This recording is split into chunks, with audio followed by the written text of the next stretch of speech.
Bom dia, turma do sétimo ano. Aqui é o professor Vitor de História. Nós estaremos aí dando continuidade ao capítulo 6, a formação dos Estados Nacionais, páginas 127 a 129, certo, turma? Vamos lá para o conteúdo de hoje. Então, para nós entendermos, né, como se deu a formação dos Estados Nacionais modernos, nós precisamos entender um contexto, né, geral anterior ao fenômeno do Estado Nacional, certo? Primeira, Primeiro princípio que nós precisamos entender é que tanto para o rei quanto para a burguesia, a presença do Estado representava uma forma de controle social. Um rei com poder centralizado e absoluto, com cavaleiros à sua disposição, com um exército à sua disposição, poderia evitar que as massas, a população se revoltasse. Então as revoltas populares, né, as revoluções, tudo isso poderia ser evitado com a presença, com a figura de um rei absolutista, que tivesse todo o poder em suas mãos, que tivesse todo o controle, e isso era de um certo agrado, tanto para a burguesia quanto para os reis, certo? Então, os poderes absolutos do rei era basicamente entre costumes, cultura e economia da sociedade, ok, gente?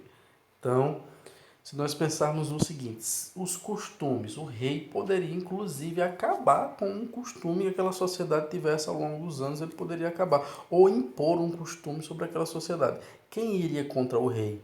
Quem iria contra o soberano daquela nação, daquele estado? Sendo que ele tem poderes, inclusive, de mandar matar quem ele quiser, mandar prender quem ele quiser. A palavra do rei é lei. Era essa a ideia do rei absolutista, certo? Na cultura também ele poderia ter essa mesma influência. A economia, ele fazia o que quisesse e o que ele entendesse que era bem para a sociedade. Então ele dominava diversos segmentos da sociedade.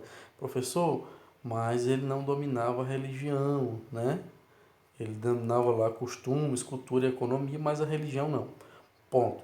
Eu vou já falar a respeito dessa questão da religião, porque apesar do rei não dominar a religião, ele exercia uma influência sobre ela, certo? Ok? Mas o que de fato favoreceu o surgimento desse Estado? Primeiro ponto que nós podemos destacar é as mudanças de cunho econômico, certo? As mudanças econômicas, principalmente com o renascimento comercial. Eu já tinha falado numa aula anterior que os muçulmanos haviam fechado o mar Mediterrâneo. Os europeus eles não tinham acesso ao mar Mediterrâneo, eles não conseguiam exercer comércio marítimo, não tinham mais as suas saídas para o mar, não podia exercer o comércio com o Oriente, com o Norte da África, com todas aquelas regiões, porque os muçulmanos fecharam de fato todas as saídas para o mar Mediterrâneo.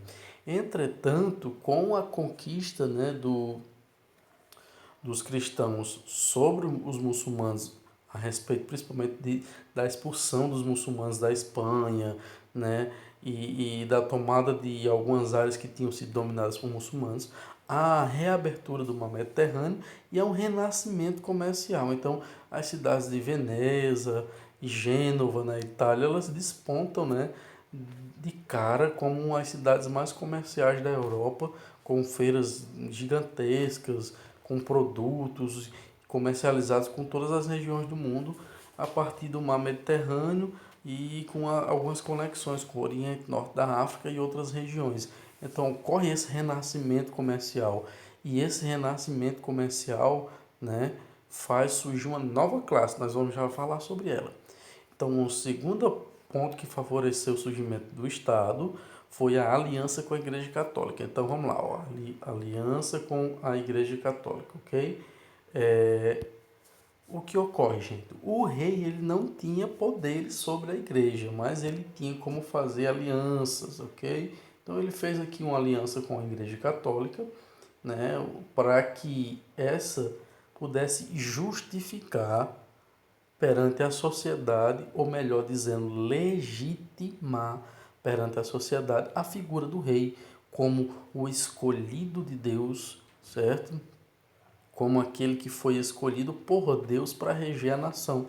Então, a igreja legitimava o discurso da figura real como sendo divina. Então, o rei e a questão da religião, eles se confundem, eles se fundem, se misturam justamente nesse discurso que vem influenciar as pessoas a acreditar na figura do rei como algo divino de fato. Como eu falei, com esse renascimento comercial, ressurge o que? A classe da burguesia, certo? A classe burguesa aparece justamente vinda, né, acoplada com esse renascimento comercial. Então surge a classe burguesa. Quem são os burgueses? Eu já expliquei isso na aula passada, mas eu vou recapitular, certo? Burguesia são camponeses que acabaram enriquecendo através do comércio. Como, professor? Mas o senhor não falou que os camponeses eram servos? Como é que um servo conseguiu enriquecer? Eu já expliquei que o conceito de servo é diferente de escravo. O escravo, ele não tem direito nenhum, o servo tem. O servo não pertence ao Senhor, o escravo pertence ao Senhor. O servo pertence à terra. Então, determinada época do ano, ele trabalha para o seu Senhor, que é chamado de corvéia. É um período em que ele trabalha sem receber nada, é só para o dono da terra. E depois que passa o período da corvéia, ele tem direito de produzir para si. Quando ocorre na Europa um melhoramento no clima e um aprimoramento das técnicas agrícolas, essa produção que ficava para os camponeses acaba crescendo demasiadamente, cresce bastante e surge então um excedente da produção que favorece o quê? O surgimento do comércio. Então a classe burguesa ela é a classe de comerciantes que eram camponeses que enriqueceram e acabaram abandonando de certa forma assim o campo, porque o comércio agora é o carro-chefe das suas finanças. Então a burguesia nada mais é que camponeses que enriqueceram e se tornaram comerciantes de certa importância e relevância dentro dessa sociedade. Ok? É, justamente outro ponto que favorece o surgimento do Estado é justamente a crise dos servos, certo?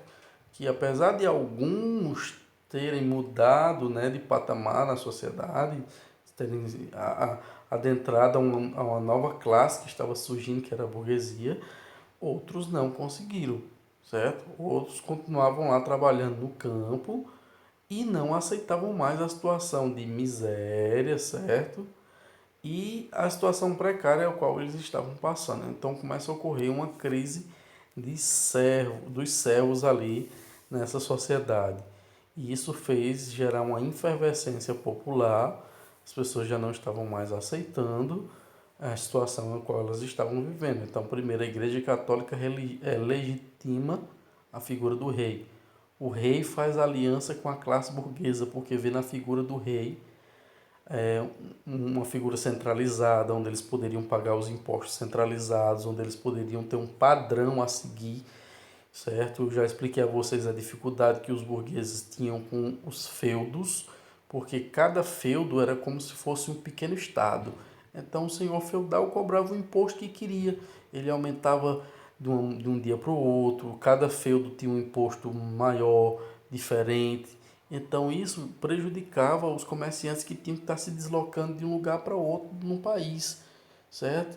Então, se tivesse um rei centralizado em que eles pudessem pagar um imposto único, mas que fosse tudo centralizado, padronizado, organizado, eles com certeza iriam aderir.